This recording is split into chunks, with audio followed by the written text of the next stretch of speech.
What's going on, ladies and specimens? It's Wick. Happy Sunday. Welcome back to the Outranked Pod. I know it's been a few weeks since I've been on the show. Life kind of getting the better of me, running around, doing the thing. But I'm joined today with Rafael Rhodes, the creator, the founder, the brain trust of the Outranked Pod. Uh, Bobby, what's up, dude? I'm good, man. How you doing? Good, man. It's getting brisk up here in the Midwest. Woke up 52 degrees, got the hoodie on. It's probably my favorite season because you can stop training abs for about 6, 7 months, And nobody um, notices. and nobody And notices. nobody notices. You know, and sure you're wearing the baggy clothes, so you don't have to worry about appendix carrying the pistol anymore. You can just kind of throw it underneath the jacket on the side. Yeah, man. High It's a school beautiful part. football is back. That's the Uh, best part about it for me. I mean, I'm a big sports guy, so football being back is a big thing for me. yeah, college football is back. I actually, with the new job last weekend, I ended up working the Friday, Saturday, Sunday. So Oh, I'm that's awesome. waking up at like 11, and then I go to work at 2, and of course, inside of a confinement facility, unless I go do watch tours and walk through the actual housing units, I'm not catching any part of the game. So I have to rely on uh, the inmates to tell me, hey, who won the Texas game. So, um, So and we're the only one we're missing right now is Lou. I think he's going to come on in a little bit. I think he's taking care of some family stuff. hey, I tried. if there's Uh, if there's any podcast that's accepting and understanding of that, I think it's this one, right? Um, Absolutely, absolutely. We all understand, and I think that's a beauty part of all of us. Life happens. yeah, We get still in where try you to push fit out in, right? content. Yeah, you get in where and when you can fit in, right? And the beauty part about it is with life happening. I mean, I'm coaching my kids' football team. Lou's got his family going on. You got work that you just started, so it's we record when we can and we get content out as much as we can when we can, and that's the beauty part about it. No, and I will say, like, for the most part, we are pretty, I mean, regular. Uh, Yes, yes. I mean, it might be just two of us. It might be all three of us. It might be two of us and a guest. It might be three of us and a guest. You never know what you're going to get. And so that's why these people, these fine specimens, these ladies and germs should always tune in because you never know what you're going to get. Never know what you're going to get. With that being said, I do want to ask you, sir, your new job and all that stuff and life and the way it's taken you. Have you been enjoying it? Has retired life been everything it's cracked up to be now that you're back in the workforce? It is. It is. Um, Man, like, it's so easy, Is it? right? Like it's just like, so I'm still in the law enforcement profession, but um, day and night contrast between military and the civilian side of things. Because in the military we have so much extra stuff to do, um, round the clock, right? So you're law enforcement, the job, security forces is maybe 50% of it, and then the other 50% is troops and CBTs and appointment for this, appointment for that, and It's manning. readiness or preparation training and stuff like that. Mm, yeah, and I will say there are some similarities, right? Manning. Yep. Oh, Manny, no matter what job you have in the Yeah, civilian force, is going to be an issue. yeah. So you're still going to deal with that, but yeah, I love it, dude. If I don't make it to an appointment, and I don't have as many appointments, but if I don't make it to an appointment, I don't make it to an appointment. But yeah, I love it. It's 10 minutes from my front door to work. See, that's nice. Yeah, so And, no, I and love it. you know what else I think the beauty part about it is, me personally, and I'm sure you feel this too. Like, if you have to reschedule an appointment, there's no time sensitive appointments that you Right? Yeah. have to make, right? Like, okay, you got a VA appointment, I can make it whenever I want to make it. Yep. No, it's And it's I think that's beautiful. it's great, man. I'm still enjoying it, still digging it. I don't have cable out here at the house, but I've got like every streaming platform known to man. Yep. So I was on Prime the other day, and I like you probably see it behind me too. I watched Fox 5 from DC, and they're talking about like PG County and stuff like that. I'm like, oh man, I don't want to say I didn't get homesick, but I was like, oh, I remember that shit. I But no, it's I great. do that too. I love it on I the do that. sixth sense. Yeah, I do that too because I still have some stuff from Vegas and stuff like that that I catch up on, and I'm like, oh, I don't miss those days. I mean, I miss it, but I don't miss it. You know. Yeah. Yep. Oh, Perspective. hold on a second, buddy. Hold on a second. Hold on. Are we about Let's to get hold a the surprise? conversation. Oh, Look who's on. What? But I'm trying to get things connected. Trying to get things connected in my headset. It's not. man. Registered. Thanks for dressing up for this, bud. Well, I was in just normal around the house on the weekend tank top, so I was like, yeah, let me change. Oh, No, 1 second. What, Logan? Well, you're gonna have to figure it out. I told you I was busy. Out. Close the door. That's right, folks. On the Outranked Pod, we are still parents at the same time. Yes. We deal with everything. But hey, yeah. So Lou Wick's back with us for today for a little bit. He's got an appointment here in about 30 minutes, so he's got to run. But he wanted to come on and join us for a bit. It is And fantastic to see you, Wick. brother, I've missed you as well, and I think you're going to be a perfect mediator today. Before we started broadcasting, so as many folks will know that at 1300 Eastern Standard Time, great, the infamous Indianapolis Colts are going to be taking on the expensive tuna from the 305, the Miami Dolphins. Damn right they are.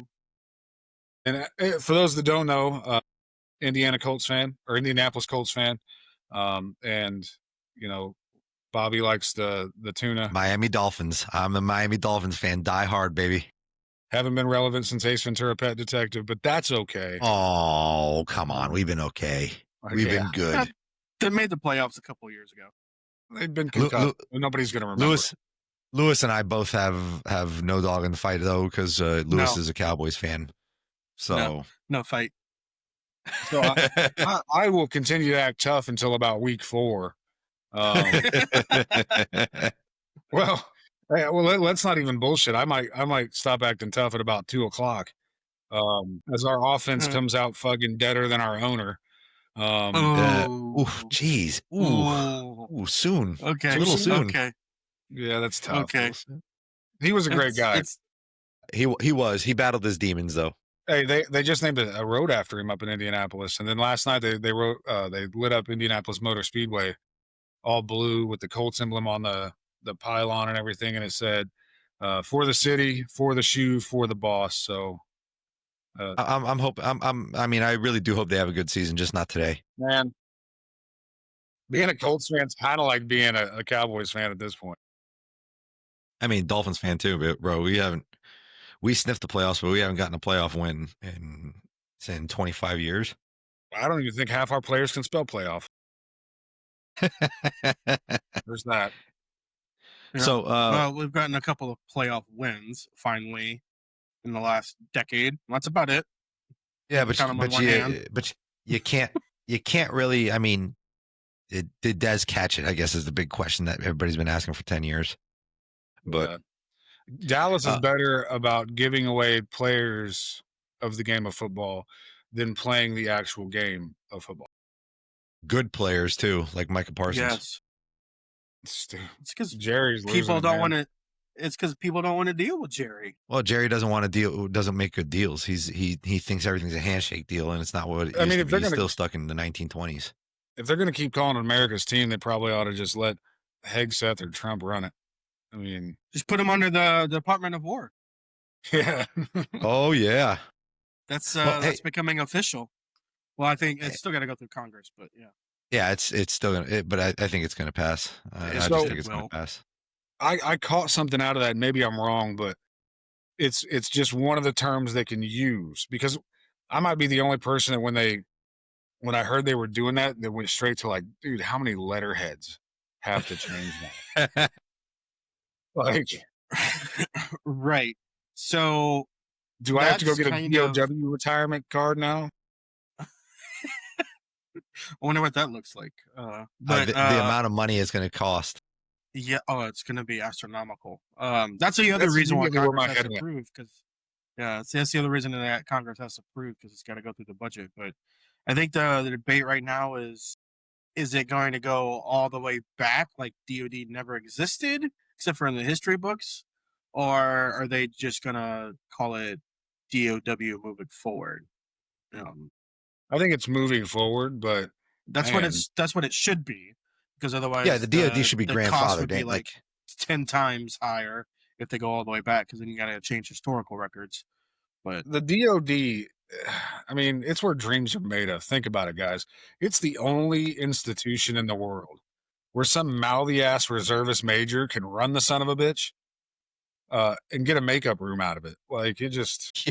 You're honestly right on this. That's where dreams are made of. That's where GEDs are make GEDs great again. You know? Oh, like, dude. Yeah. It's the DOD, bro. It's. Am I wrong? Well, that would. Let's see, MGGA make GEDs great again. Yeah. Like, you just be some mouthy ass opinionated major, and hey, you're in charge. It gives us hope for our future too. I mean, like, you know what I'm saying? Like, hey, that dude, it did give us hope. I hope his pull-out game's better than his pull-up game, because that shit was weak, bro. I missed you, Wick. His pull-ups make CrossFitters jealous. Yeah, they do. His pull-ups make CrossFitters talk shit about pull-ups. Like, that's the only time you're going to see bodybuilders and CrossFitters get along, is watching Pete Hegseth do 50 pull-ups. Oh, dude, yeah, that's the only thing everybody can agree on. Oh, I will give him credit though. Is I'm going good to get like 2. So, so in the spirit of talking shit, I will say he at least did it. Yes. Because when's the last time you saw a Secretary of Defense with, you know, any amount of muscle? I mean, most of them sat back in the office doing Mucinex shakes and Metamucil shakes, and you know. So I don't know. Wick's back, baby. Wick's back. Yeah. Hey, Wick, with you having limited time, man, what do you want to talk about today? I don't know. Like, what's on your mind? So I will say there is something I did want to draw attention to. So there's a veteran. His name's Steve Pyatt. Tech Sergeant Stephen Pyatt. He's Security Forces vet. He's retired. I think he retired out of somewhere in South Dakota. I think it might have been Ellsworth. But he was doing this big homestead movement. I think Arkansas, building, you know, his little dream homestead out there. And I guess he got some sanctions thrown on him, and it's out on Facebook. I'm going to try to get smarter on it. I know I've been tagged in a lot of it, and a lot of people want him to come on here and just kind of share his story. But I mean, from, you know, the overview, first glance, he's getting kind of a dirty Dickens from the local establishment there. Maybe look at bringing him on sooner rather than later to share his story. I'll reach out to him if you guys are good with it, and I'll do the research on it. But might be a good absolutely. Get some of our followers and some of our content behind to maybe help him out a little bit. Yeah, absolutely. Send. Let me know if you get a hold of him and reach out to him, and forward me the information too. Will do. Yeah, and I saw it all over Facebook. You know, everybody's kind of rallying behind him, and that, you know, future leaders, peers, and whatnot. Honestly, a great dude. I mean, talking salt of the earth. You know, give you the shirt off his back, dude. He's insane, 100%. But he had his own challenge coin, and it said, "You just got coined by the pirate, right?" Great dude, hilarious. He was actually on a reality TV show about blacksmithing, like weapons building and stuff like that. So, that's cool. I think I know what show you're talking about. Yeah, great dude. Great dude. Forged by Fire. Forged by Fire. Or something like that. Yeah, I think he was like season 2, something like that. So we'll try to get him back on. And watch that one. Yeah, try to get him on and do something like that. But you know, since we've reached out and since we started, I cut a little promo video on the side and shared that out, and people shared it. And I think again, our reach continues to grow, and the options and opportunities are going to be endless for us moving forward. So one thing I wanted to touch on is, you know, we talked about me being back in the civilian world, leadership, right? Leadership. So I'm the new guy, and lots of experience in the law enforcement and investigations realm, but not a lot when it comes to, you know, state and county government policies and procedures. So I got thrown into the fire like first shift, which was great. You know, I'll train, and when we're done, like when we've beat the horse, like we don't continue to beat it. We can move on. Um, and the ability just to, even though I'm new there, to work. So I'm a firm believer that leadership, you lead from the front. Don't ask anybody to do anything that you wouldn't do yourself. And I believe leadership doesn't have an age requirement. It doesn't have a rank requirement. Anybody can do it. And one of the things that I was kind of motivated by is I work with not a bunch, a couple 20 somethings, right? Mhm. Or, between 23 and 25. They've been doing this maybe a year, 2 years. And wow, leaders. And you watch how they move and watch how they interact, both with our, we'll say, residents, and amongst their peers and the other cadre and staff. And you can see that right there. It proves the point that leadership doesn't have an age requirement. Um, it's not like smoking or drinking. You can you can do it, and some people are born with it. So, what do you got? What's your take on that, guys? Steve, I'll let you start because All right. I got a pretty unique take. Well, I would 100% agree. Being an NCO for 3/4, if not longer, of my career, you get thrown into a leadership role whether you're ready or not, right?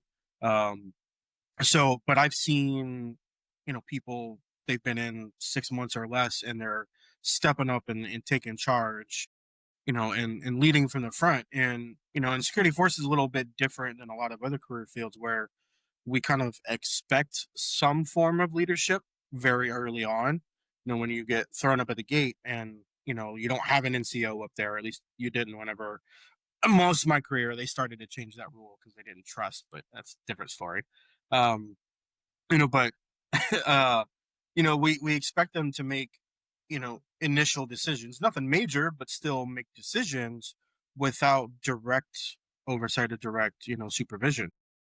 I agree. I've also seen the opposite, right? Where you've got people that are in 20, 30 years, they're in their 30s, 40s, and can lead to save their life. So I agree 100% with you that leadership doesn't have any age requirements or maturity level, necessarily requirements. Obviously, you're going to be more mature the better the leader you are, but it also doesn't have any requirements the opposite way either, lack of leadership. So Mhm. I agree with that. I've experienced both on both ends, right? Lower, below me, and above me. So I think we all have. Um, some of those we have definitely talked about on the show. I'll just leave it at that. So That's true too. We discussed that. Wick, you missed an interesting oh interview last week. man. I Oh know, yeah. and I'm trying to catch up. You guys have had some awesome guests since I've been out, and but look to be back more of a mainstay again, and letting life kind of, we're at altitude now, so let's put on the autopilot and cruise. But what about So you? What do you think about that? so my I think, and I kind of touched on it because it's one of the staple questions I ask, right? Like I think leadership can start at a very young age, especially like I see it now. I'm coaching my kids' youth football team, and you see a bunch of kids that are 11, 12 years old stepping up and becoming leaders. And I think I agree with you in that leadership doesn't have an age, right? Like there is no age requirement. But I think a lot of it is attitude. Leadership is an attitude. It is 100% an attitude, and it's having the right attitude for the right situation at the right moment, and then guiding others who need some guidance. And I think leadership also comes with being a good follower as well. Like I think you need to learn how to Absolutely. follow to lead, So, right? And and that leads me into my next topic, right? Because I've been putting handcuffs on people for 21, 22 years, right? So almost as long as this dude that is training me has been alive. yeah, So followership, right? I could sit there and have that attitude of, dog, I've been locking dudes up since your daddy locked your mama up. I could have that right, attitude, right. but what does that do? It erodes, right? It erodes at the relationship on the staff. It erodes relationship on the staff. It also erodes trust. It breaks trust, and it shows that you're not like I tell kids. Used to tell my troops, be coachable, be teachable, right?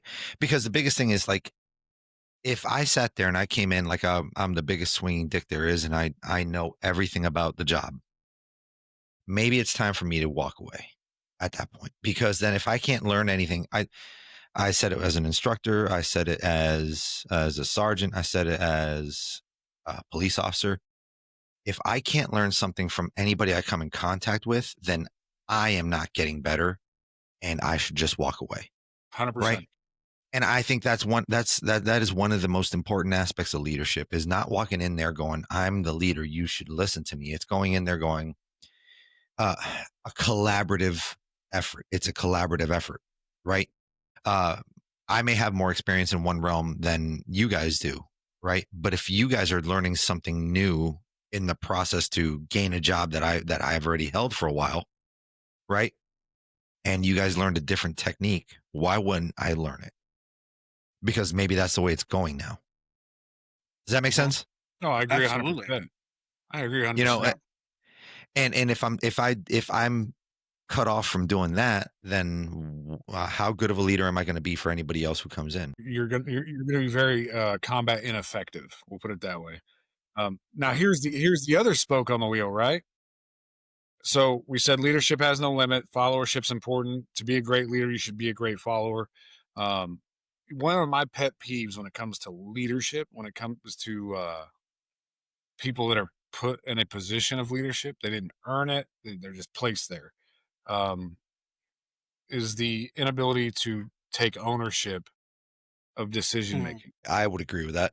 On the back half of that, I hate people that are so eager to lead that they're absolutely fucking wrong in everything they do, but want to blame it on everybody else for why they are wrong and why they're ineffective as a leader. So and Steve, Lou, I think you could kind of tie in with this, because we saw this, right? We saw somebody who was, and Wilson brought his name up last week, and he's a certain senior master sergeant that we had the pleasure of serving. James Robbins. I don't know. No, thank God you don't, because you would have had tons to say. Is he going to watch this episode? Probably. Actually, probably not. Who knows? I don't. Honestly, it doesn't matter. Doesn't care. He knows we weren't fans. What you gonna do about it, dog? Yeah, he wasn't fans about it. Us, and I've actually witnessed Lou. I walked in to the office with Lou, where Lou asked me, "Do you mind closing the door and leaving so I can have a conversation?" And when I walked out, I just stood by the door, and furniture was moving. No, we'll just put it like that. Choir practice was happening. Yeah. Yes. But one of the things that I will say, it's like, I'm on the fence with that statement, Wick. And the only reason I'm on the fence with it is because I can appreciate somebody who wants to lead. But I'm with you. Like when you get overly eager, like there's a fine line. I think there's a really good middle ground. Like you have to make a decision, right? The ones that are slow to make a decision bother me. You have to make a decision. You can't consult with everybody. However, you can't be too eager to make a decision that you make just all the wrong ones. I think there's a very fine line on that, where if and I'll use Lou, me, and Chris Carroll, who was awesome. I love Chris Carroll. We were the 3 tech sergeants in the canine section at Creech. Which one of us was really the leader? I mean, by data rank, it was Chris Carroll. But all 3 of us could make the same decision. Or was it you at that point, Steve? It was definitely me. It was you? Yeah, you see Yeah, that. but Put some respect. I saw the face. My bad. I walked in on the tail end of that one. Because of a certain individual and a lack of trust, we'll say, I wasn't put in that position despite having more experience. Now, I think Carol I have more time in than Carol did too. Yeah. Okay. But I see. I didn't know that. I didn't know that part. So he didn't. Basically, Carol got put in the position of being overall in charge, so he could go to the meeting. So I wasn't voicing my opinion in the meetings. which then left me in So he charge had of the tact. field. Yeah, he did. He had tact around leadership. Yes. Right. But then in the section itself, the three of us just ran the section. Like we all had our roles. We all but kind we of would agreed that there was no one true leader. It took the entire team to run that section. Yes. So it absolutely did. I've had kind of the opposite in some places where I've had some, desk sergeants and trainers and handlers that thought they were the senior airman of the staff sergeant of the fucking Air Force.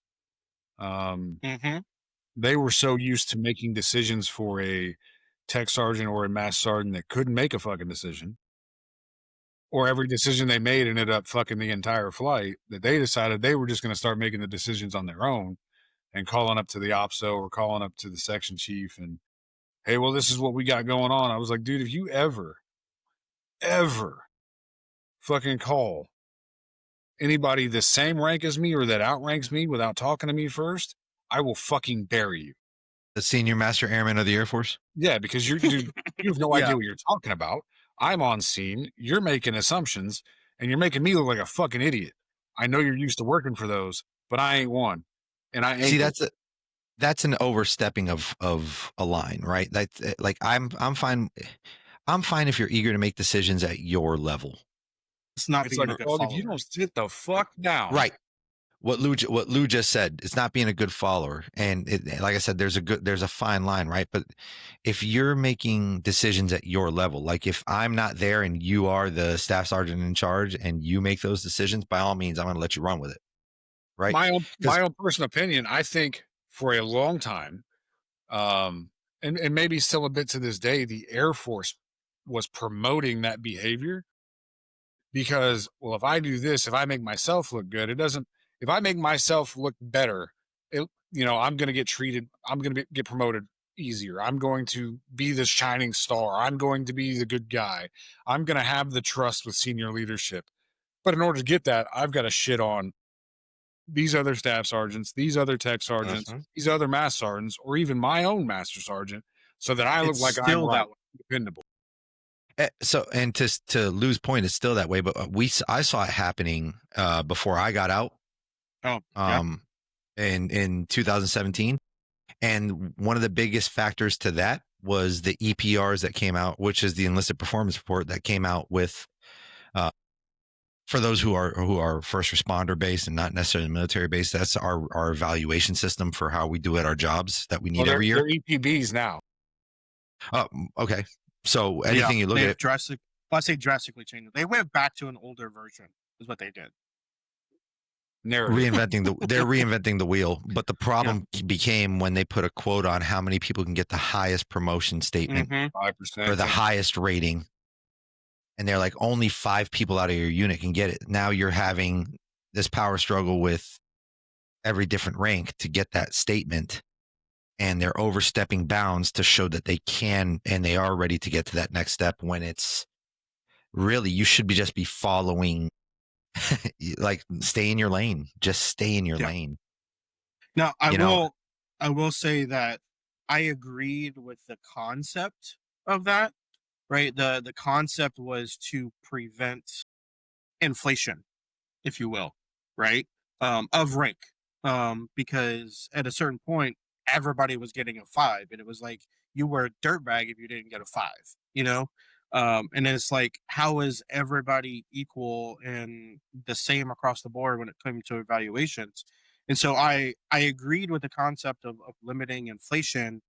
The problem is that inflation then became a good old boy club, right? The execution became a problem, right? And if you weren't judged strictly by your merit, then because at one point, prime example, my own personal one, it was about 2 years before I retired. One of my last times of looking to promote, and my EPR was a mirror of my new duty station and my old duty station because of my PCS time.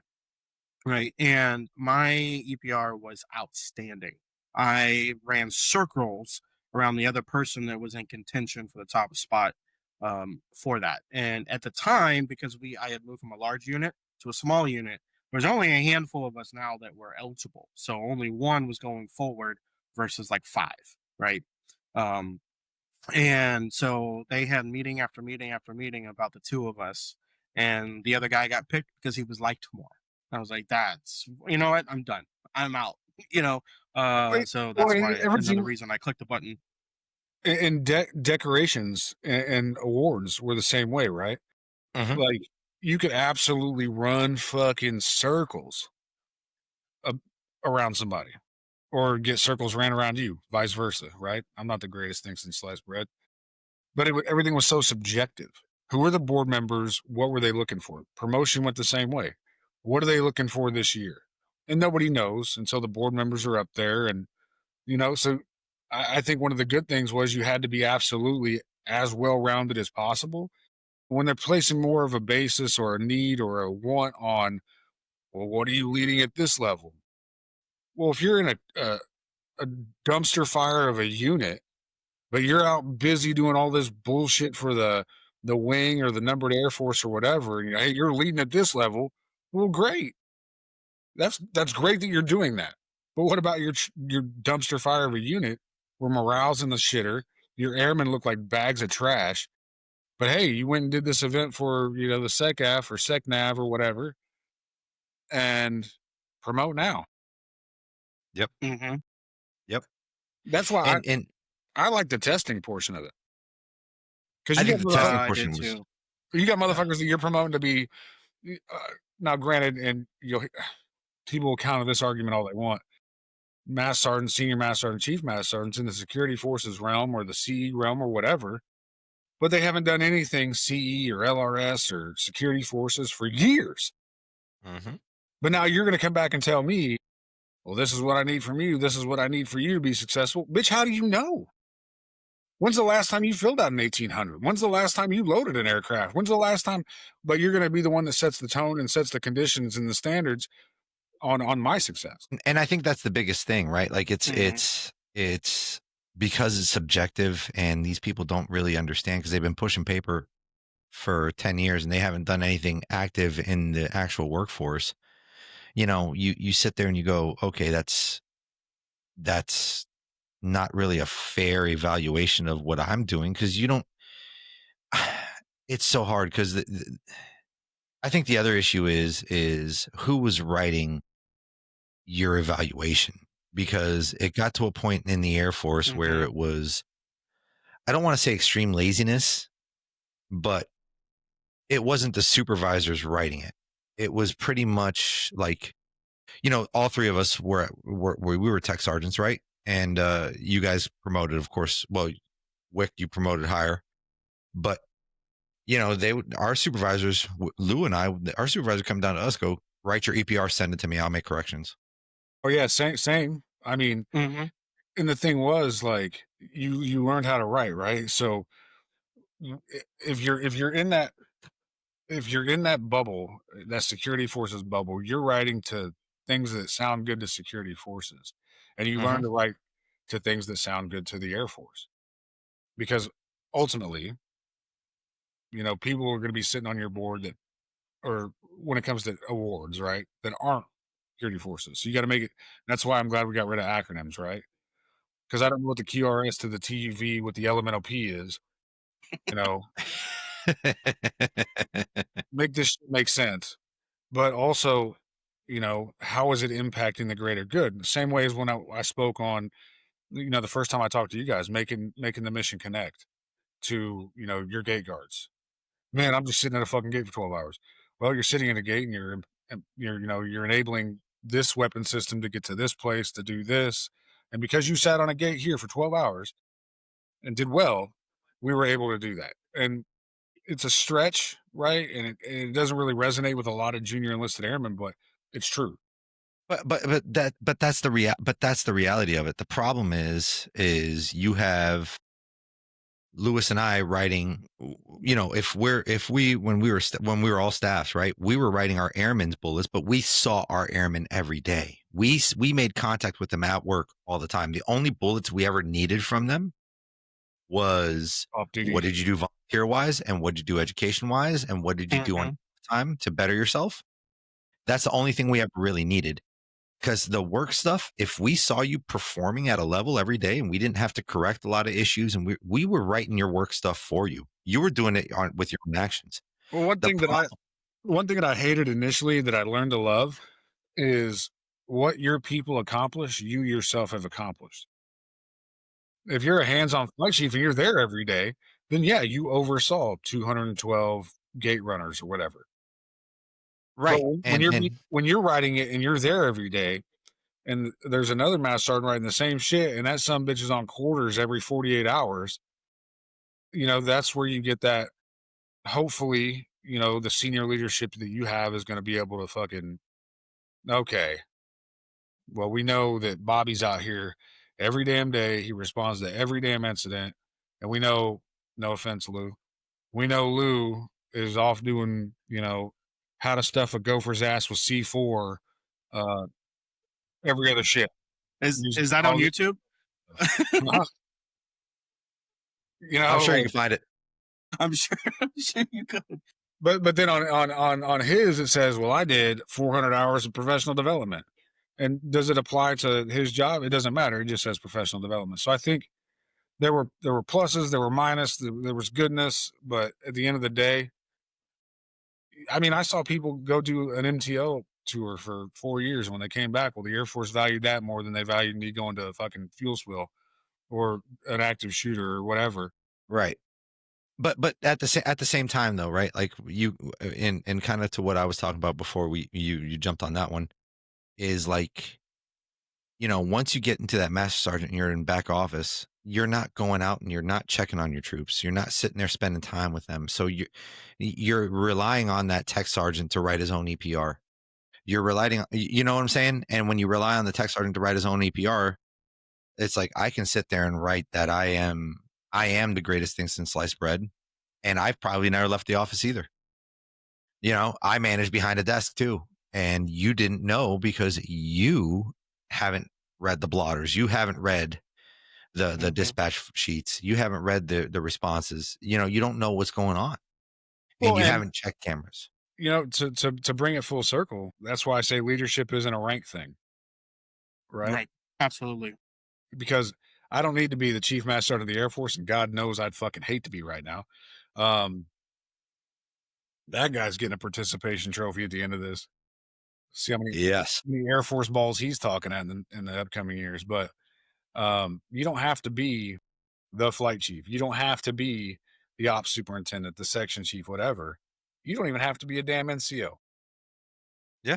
You don't have to be, for our civilian counterparts, you don't have to be an FTO. You don't have to be, the one with 1,000 traffic tickets because you're mad you didn't get dinner cooked for you. So I don't know. I've met some of them in my civilian life too. But leadership is an attitude. So yeah. Hey, Wick, log off, log back on real quick. It stopped recording you, buddy. No, just log off, log right back in. But he brings up a good point.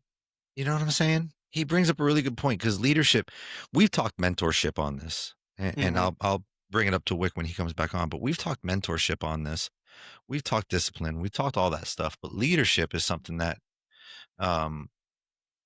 it's a really finicky topic to a lot of people. And I've noticed there's a lot of people that are afraid to step up and be leaders. And I'll take it a step slightly further. There's a difference between being in charge and being a leader. Right. Yes. And I think from a leadership perspective, it's not just about making decisions and making right decisions or good decisions, because there's a time and a place where you need to make quick decisions, right? And then there's a time and a place where you can sit back and analyze to make a more appropriate decision. And recognizing that comes with experience, I will say, but even if you make a wrong decision, to Wick's point earlier, is accepting responsibility for that. Fail fast, raising your hand and saying, raising your hand and say, hey, my bad. I learned and I won't do that again. Right. And Wick, go ahead. I was going to say, Wick, where this is stemming from is I sat there and I said, I've noticed that to your point, right? Like, but there's a lot of people that are afraid to step up and make decisions. There's a lot of people that are afraid to become leaders. There's a lot of people that are afraid to do that. And then Lou brought up a really good point on that too. And he's like, there's a difference between decision making and management and leadership. Yeah, I mean, it's a very human thing to lead, right? And to stand there on the mountain and say, "Hey, we're fucking doing this," and owning that decision, and then explaining that decision, taking all the pushback and criticism of it. Man, that's a very fearful situation to be in sometimes, especially in a contingency environment. Because Absolutely. if the whole time that you're making a decision and you're evaluating a problem and you're your little OODA loop, um, if you're the entire time considering, oh man, what if I get in trouble for this, or how are they going to feel about this, then you're going to fail, right? Because you should Yeah. take. And I'm not saying you should take all the emotion out of it, or that you can even take emotion out of it, but if you can sit there and hey, stand your ground, make a decision, defend your decision, good. I mean, that's what's going to help you be successful in management and in leadership. But Yep. if every time you go to make a decision as a leader and you let everybody in the room impact that decision, or you know now there is a time where you should sit back and you should sit with your subordinates and your leaders and have that cuss and discuss moment of the best way forward, because you don't have all the answers. But in an emergency situation or contingency environment, if you're sitting back there and you're spending more time worrying about how it's going to come across to everybody else and how they're going to feel about it, then you're fucked from jump. Yep. Agreed. Yeah, I've had peers, we'll say, to where, because I was one of those that, damned if you do, damned if you don't. So I'm doing it, right? And relied very heavily on my training, my experience, the regulations that were already written and assigned and approved, as a guide, right? So why not use those tools in my toolbox to make the best decision possible at the time, right? Because we all went through use of force, right? And you have to make the decision based on the totality of the circumstances. So making those, but I would see peers, it's like, oh, I don't know, let me call the ops super. And it's like, why? Why wake him up at 1 o'clock in the morning to I make a tell you the decision same on shit that I this? just told you to do. Right, Yes. exactly. So now that I do think there are certain situations that are abnormal and, might require a call a friend kind of thing, That or it's like, you know, man, this is gonna that there's no other direction this is going but south. So, let me make if I have the time, let me explain this to my boss. Because ultimately, if my boss is a good leader, he's gonna stand behind me. He's gonna end up being the one that falls on that sword and have my back. and But I've been in those situations too. not only that, but a good boss who's a good leader understands that maybe you didn't have the time to consult with them and goes, I trusted you to begin with. I appreciate you back briefing me and telling me the decision you made, but I was going to roll with the decision you made anyways because you don't have time. If it's a dynamic, so look, we were all law enforcement. If it's a dynamic situation, and I've had some really really good sergeants that I've worked for as a police officer before, and they always told me like it's a dynamic situation. You don't have to call me for everything. I'm going to trust you on what you decide to do. You can make whatever call you want. Just let me know what the call is. And if I've made a bad call, he would tell me, "Hey, you ran with it. You got it. I probably would have gone with something different, but it's your case." Well, Right? one thing I'll say That's a too good leader. is, as a leader, I don't expect you to call me for everything, but I expect a back brief. Like you just said, I Right. expect a back brief. Yeah. And then if I have questions, like be able to defend your stance on it. Right. I don't know. Why like exactly I wasn't there. I'm not going to why armchair quarterback it, but make it make sense to me. And one thing that I hate, a lot of people, what's the policy? What's the regulation? Well, this isn't covered by regulation. Well, Nope. you know, what's your That's second law tier order enforcement. It's a as a gray community area. forces member? But also like Colonel Dynison, one of my former group commanders, love this dude to death. Most down to earth, troop invested leaders, one of the best I've ever seen. He used to always say, "Well, in the absence of a plan, I like mine." yeah, Hmm. but that's because he there's a situation like they made a decision in place, right? Like they're not closed off to other opinions. If there's no plan, that means it's kind of like the old saying, right? Bitching without a solution is just bitching. Yeah. Right. Well, and if you have an issue with something, that, and I mean, at the same time, like you just said, dynamic, and everybody in guidance is slow. Guidance moves at the speed of yes, smell, and you're not always gonna. There's more than one way to skin a cat. You're not always gonna walk into a room and be like, "Oh, I read this in chapter 3, paragraph 2, line 4." No, no. But and so and this kind of a little off topic, but it's kind of similar. So, the one thing that we had in the Air Force when we were law enforcement in the Air Force is we had to abide by UCMJ policy and all that good stuff. And all that great things like that. However, right now that you're a civilian, and now you're in the civilian police force, we do have laws. However, now you have what's called officer discretion. Yes. And how you take on or how you interpret said law. It's almost like spirit of the law or letter of the law, right? Mm-hmm. And that's another topic for another time. But that's another good episode. Yeah, it is, because I could go days on that one. Oh, yeah. And that's something we can talk about for another episode. But because I know Wick's got to be out of here in a few minutes. But one of the things that I do want to say is, like, when you can interpret something and make your own decision, like, you have to enable your leaders to be able to do that. You have to enable your people if they're supposed to come up and take your spot at some point, right? Because no matter what, you can hold a leadership position for 15 years. You're going to retire or you're going to pass away. We all have an expiration date, either on a job or in life. Yeah. Well, and one thing that I best say when people ask me, like, what kind of the hole we're in right now, like, were you there? Think about it as a parent, right? You come home and Logan's grounded because he threw tater tots or something. I don't know. I'm not going to sit there and be like, well, I wouldn't have grounded him for that. But I wasn't there. Right? Right. I wasn't there. So I trust in my partner, my other person, for most of us, the leader of the house. Yes. 100%. To handle that business. Yes. And then I'm going to support my leadership moving forward. Mm-hmm. Yeah. Absolutely. Yes. Agreed. What we could do is we could put a pause on this, because I'm sure we'll have other guests that come on here and talk about it all the time. But add this Wick, I know you got questions we always ask, like, did you play sports in high school? What was it like growing up? What do you think about leadership, motherfucker? Yeah, we can add that too. Yep. But Wick, man, hey, before we have you sign off, man, thanks for coming back. Good to have you back. I'm happy we were able to record this with you today, buddy. Absolutely.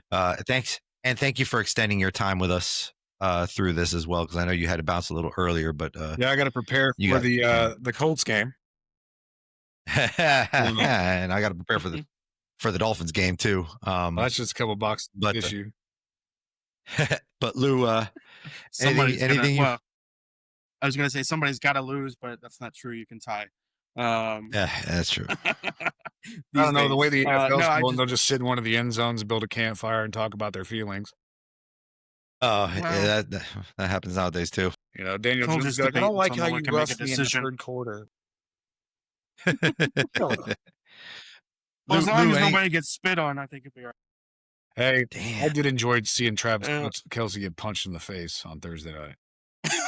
I do. That was probably deserved at that point. I saw a comment. To quote the warrior poet Taylor Swift, "Nice to meet you. How you been?"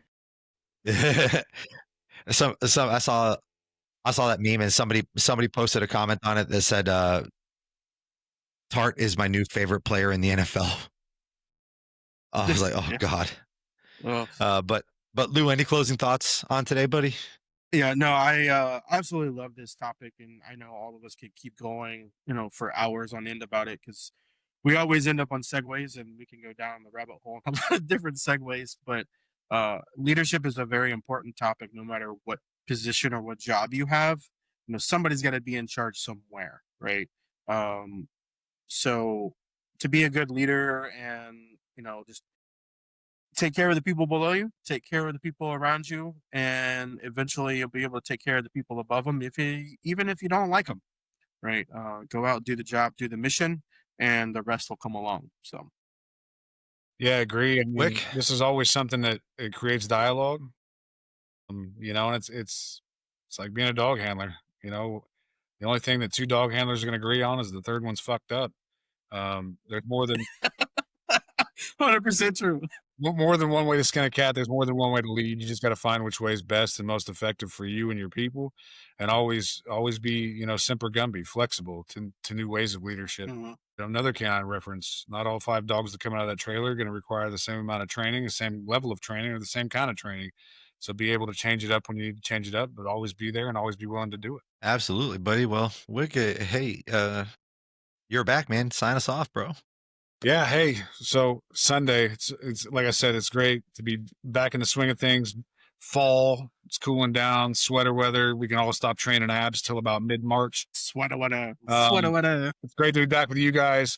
As always, guys, you can follow us on Facebook, on Instagram, on TikTok at the Outranked Pod, on YouTube at Outranked Pod. Make sure you like, subscribe, upvote, share us with your friends. If you want to be on the show, just shoot us a quick DM. And your finest memes, of course. And we will try to get everybody on. It's great to have this fellowship, this brotherhood, sisterhood, and look forward to continuing as we grow and help others, help each other, and help ourselves. So we'll catch you next time. That's the Outranked Pod.